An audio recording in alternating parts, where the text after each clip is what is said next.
ZTE Max XL versus Samsung Galaxy J7 Perx. Comparison coming up right now. Let's get it started.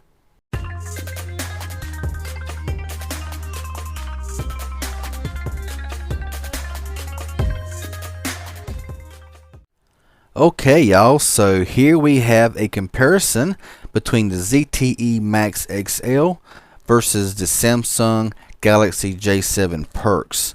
Now, I'm really interested to see this comparison. Both of these here are new devices. They've just been released not long ago, and so let's go ahead and get right into this comparison. How about it? Let's go into CPU-Z first here and just see what we're working with here when it comes to these processors. Let's go ahead and try to focus it in a little bit better there. Now over here on the ZTE, we have a 1.4 gigahertz Snapdragon 435. That's an octa-core processor with an Adreno 505 GPU. Over here on the Samsung, we got a 2.2 gigahertz Snapdragon 625, which is also a octa-core processor with an Adreno 506 GPU. Scroll over here on the device, we see we got a 6-inch display. This does have a 1920 by 1080 display at 1080p with 368 pixels per inch with 2 gigabytes of RAM and 16 gigabytes of onboard storage. Over here on the Samsung, we got a 5.5-inch display at 1280 by 720, 720p display with a PPI of 266. 2 gigabytes of RAM and also 16 gigabytes of onboard storage. So let's go back home here. We'll go ahead and clear everything out. And we will go ahead and start in with this comparison. There's a big difference in the sizes between these two phones here. Big difference. Let's go ahead and get started here. J7 Perx. Go into YouTube. That was pretty even. I think that the Max XL barely had it, but it was very, very close. Let's go in the calculator. That was even. Let's go into calendar. J7 Perx. Let's go into camera. Hope they're both on front camera, and they're not. So let's go ahead and flip it around, and we'll go ahead and we will exit that out and start that and all over again. Okay, let's go back into camera. So the J7 Perx barely had it, and the J7 Perx, from what I have seen, is a bit brighter, but as you see, there is more detail here on the ZTE, so kind of nice there. Go into Google Plus. That was even. Actually, I had to load this up right here, but it was very, very close. Let's go into IMDb,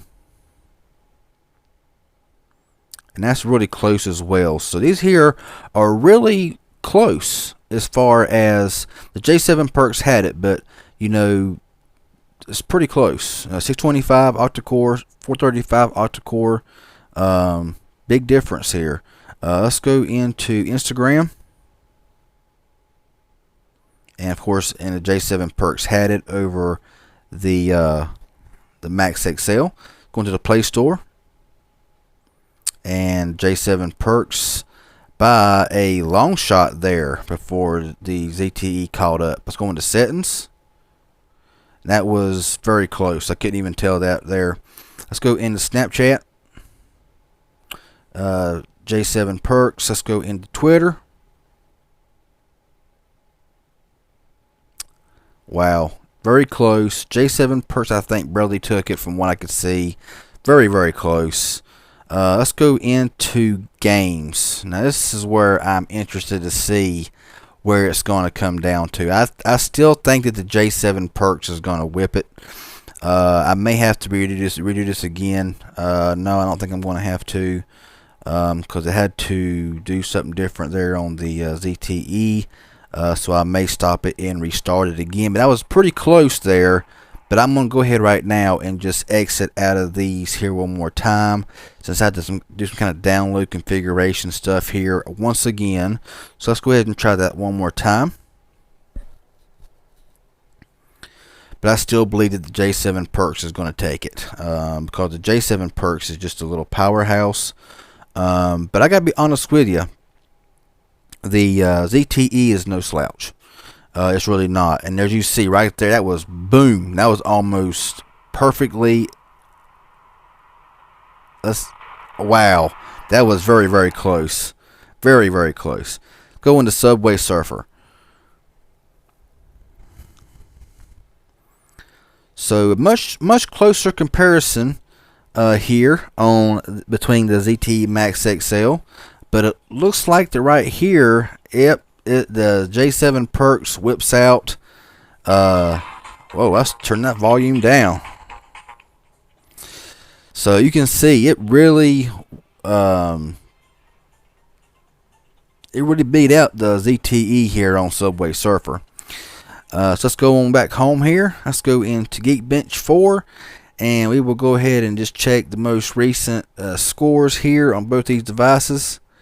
And as you see, big difference. 674 single score, 1906 multi-core score on the ZTE, 956 single score, and 4569 multi-core score on the Samsung.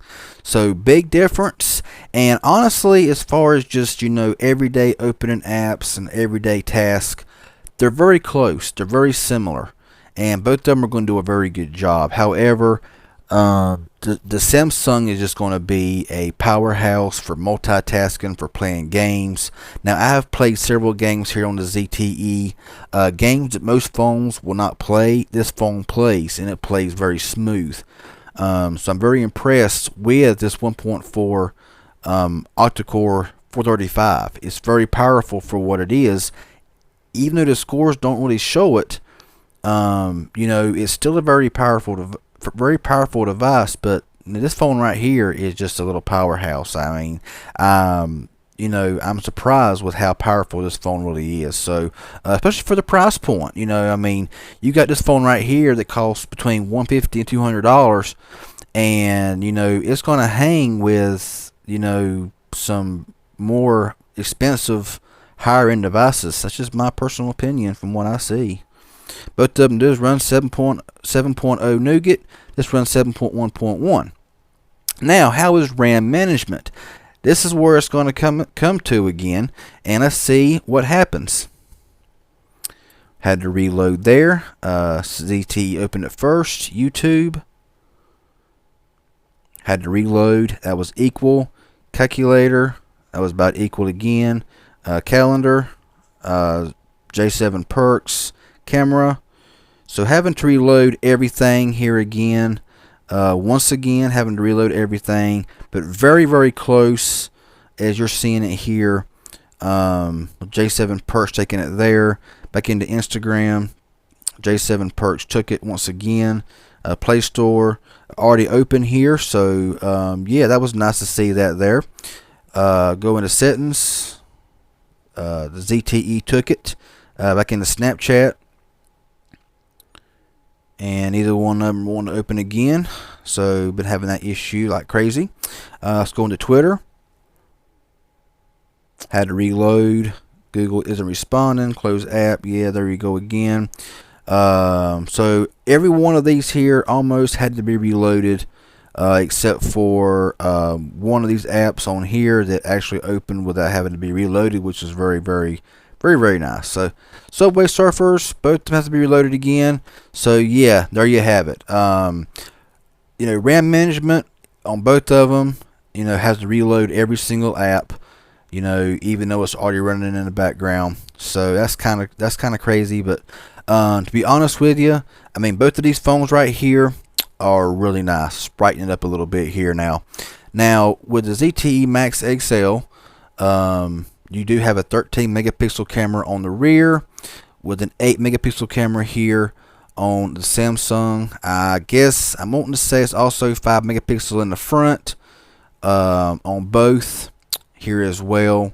It does have a fingerprint sensor here on the back, which works really well. As you see there, it just has no issue. It's very fast, very fluid, works every single time, no issue whatsoever. Both phones do have the keys on the body. However, there is no physical home button here like there is here. You can just click and turn the phone on. I like that, but at least it is on the body I do like that a bit better. So, you know, which one do I recommend? You know, both of them are good devices. You know, I'm a Samsung fan. I'm a ZTE fan. You know, both of them run very well. Both of them, you know, this has a 1080p display, 720p display. Both of them work very well. However, the Samsung is more powerful. It does handle games much better. It does do things much better. It is much better multitasking. I mean, it's just a very powerful device. Price ranges between $150 and $200, and this phone right here, I've seen go between, you know, like $99.99 to $129.99. So prices are going to vary depending on where you buy it from. So I mean, you've seen the comparison. You've seen how they worked out. Of course, the comparison is going to always be different. You know, from day-to-day usage. I mean, this here is just my little test here that I run to show you how close they are together and everything else. So both of them are really good devices. It's pretty much just whatever you prefer on a phone. So yeah, that's all I got to say about both of these devices. Both of them are really nice. So anyway, if this was helpful in any way, hit that thumbs up button. I'd really appreciate it. Any questions or comments, leave it down below in the comments section. I'll get back with you as soon as possible. If you haven't subscribed yet, please do so. And I sure would appreciate it. Hit that subscribe button. I really appreciate it. Y'all have a good one, and we'll see y'all in the next video.